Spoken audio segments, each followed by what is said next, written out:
Shalom les bâtisseuses, soyez bénis dans le bon nom de Jésus.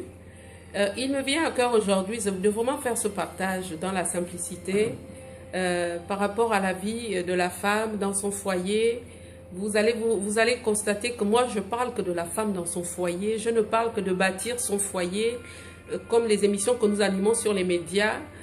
Dont le thème est comment bâtir et réussir sa vie de couple, parce que c'est la chose qui vraiment me préoccupe. Vous savez, moi je crois à une chose, je crois que Dieu a créé le foyer pour qu'on puisse s'y épanouir, que l'homme et la femme puissent trouver leur compte, qu'ils soient heureux ensemble et qu'ils puissent vaguer vraiment à l'accomplissement, à la réalisation de leurs projets. Je crois que c'est pour cela que Dieu a vraiment créé le mariage. Au-delà de toutes les épreuves que l'on peut traverser, au-delà des tribulations, le mariage est vraiment le lieu où Dieu a dit que l'homme et la femme devraient s'accomplir de par le lien du mariage, parce qu'ils deviennent une seule chair. Donc je crois fermement, et je peux même vous prophétiser que moi dans ma vision, dans mon esprit, je vois des couples heureux, je vois mais vraiment dans le Seigneur des couples épanouis, où l'homme et la femme se retrouvent, se réalisent, s'identifient en esprit et en vérité. Parce que Dieu a créé le mariage, et le mariage est une chose qui se veut spirituelle. C'est un lien spirituel. Ça n'a rien à voir avec les anneaux que nous portons au doigt. L'anneau est vraiment la symbolique même, si ce n'est le signe d'appartenance à l'un et à l'autre. Mais le mariage tient sa profondeur dans les mystères de Dieu, tient sa profondeur dans le spirituel. Le lien du mariage, c'est une alliance, et nous savons que le mariage symbolise l'union de Christ et l'Église. Donc c'est vraiment quelque chose de très mystique, c'est quelque chose de spirituel, ça a une profondeur, mais le plus souvent nous y entrons sans réaliser le pourquoi et quels sont les objectifs que l'un et l'autre nous voulons atteindre une fois ensemble. Et c'est pour cela que le couple va mal. Parce que chacun démissionne de sa responsabilité. Surtout, je n'indexe pas tellement l'homme comme si j'avais un problème contre les hommes. Mais c'est une réalité. Parce qu'en général, l'homme n'est pas fidèle. L'homme, le sexe masculin n'est pas fidèle. Mais la femme est une nature tellement sensible et sincère.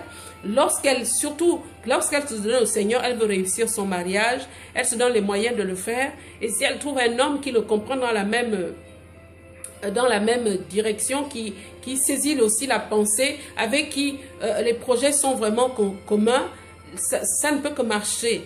Mais ce matin, je veux parler de la vie de couple dans la relation avec les beaux-parents.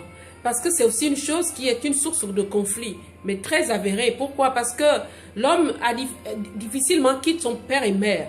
Dans Genèse, au chapitre 2, du verset 18, où Dieu vraiment vient établir la chose du mariage, c'est-à-dire créer l'homme, créer la femme à partir de l'homme, Dieu va dire une chose dans le verset 24, il est qui? C'est pour cela, après que Ève ait été créée, c'est pour cela que l'homme quittera son père et sa mère pour s'attacher à sa femme.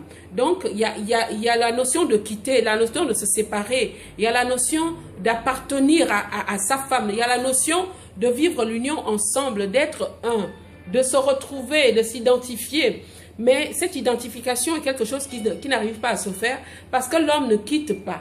Quitter, c'est vraiment couper le lien ombilical, couper le lien familial, le lien spirituel entre la mère et le père, avec sa mère et son père pour s'unir à sa femme. Ce n'est que là que le couple peut s'épanouir. Donc, les conflits dans la belle famille sont avérés parce que l'homme ne met pas la femme à la place qu'elle doit occuper auprès de lui. Elle devient son autre, elle devient une partie de lui, elle devient sa personne, sa chair.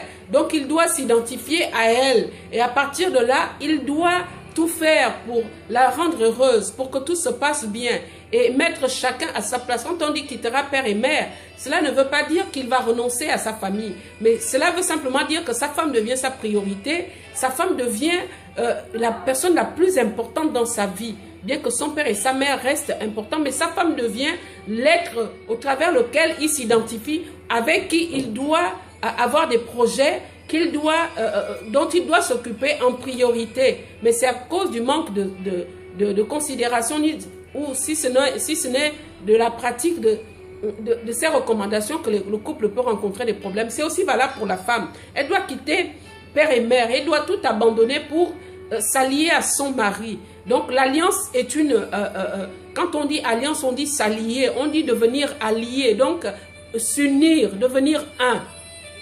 Mais vraiment que cette notion soit donnée. Homme, quitte ton père et ta mère par des sentiments, par l'affection que tu peux avoir du fait que tu mets ta femme au second plan. La femme doit occuper la première place. Et c'est pour cela que beaucoup de foyers ne fonctionnent pas. Et partant de là, il y a des vies qui ne s'épanouissent pas, commençant par celui de l'homme, parce qu'il ne met pas en pratique la parole de Dieu. Et pour mettre en pratique, pour réussir une vie maritale, une vie de couple, il faut commencer à mettre en pratique les recommandations de Dieu. Dieu a créé le mariage et il a tout laissé dans sa parole. Et c'est conformément à cette pratique, si ce n'est à la crainte de Dieu, à la pratique de sa parole, que tout peut devenir possible dans le couple. Voilà, donc la belle famille doit avoir sa place et la femme sa place. Et je dis pour finir que la femme ne doit pas nourrir de sentiments de haine, d'amertume vis-à-vis de ses beaux-parents. C'est péché contre Dieu. Et vraiment, j'interdis des sentiments d'animosité entre la belle-fille et sa belle-mère, parce que c'est un péché. Que le Seigneur vraiment soit glorifié. Soyez bénis et nous nous retrouvons bientôt. Que Dieu bénisse le couple. Amen.